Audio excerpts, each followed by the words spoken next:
YCP కార్యకర్తలుగా మీరే చెప్పుకొని మీరే ప్రచారం చేసుకున్నారు. వాటిని ప్రభుత్వ జాబులా అంటే ప్రభుత్వ జాబులు కాదు. అలాగే ఈ రోజున 20,000 పైన మెగా డిఎస్సికి సంబంధించిన ఇస్తానని చెప్పారు. ఎక్కడ మెగా డిఎస్సి ఇచ్చారా? ఎందుకు ఇవ్వలేదు డాడీ? ఎందుకు మనం ఇవ్వలేకపోయామని చెప్పని మీ డాడీని అడుగు ఇవ్వనాయక అని చెప్పని ఈ సందర్భంగా ప్రశ్న.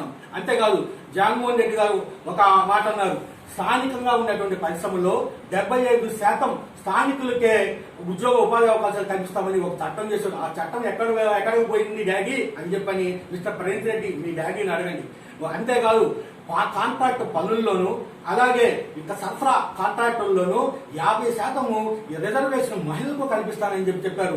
ఆ రిజర్వేషన్ ఎట్లా కల్పించారా లేదా ఎందుకు కల్పించలేకపోయారు? ఎందుకు ఆ చట్టం లేదా ఆ చట్టం ఎందుకు తుంగలో దొక్కారు డాడీ అని చెప్పని మీ డాడీ నా క్వశ్చన్ వేసి అడుగు. ఈ రోజున అన్ని సామాజిక వర్గాల్ని మోసం చేసినటువంటి ఏకైక పార్టీ వైసీపీ పార్టీ. ఒకటే అర్థం, యువకులను శ్రామికులను రైతాంగాన్ని తో పాటు మహిళలను మోసం చేసినటువంటి ఒక కంట్రీ పార్టీ వైసీపీ పార్టీ. అడుగుతున్నా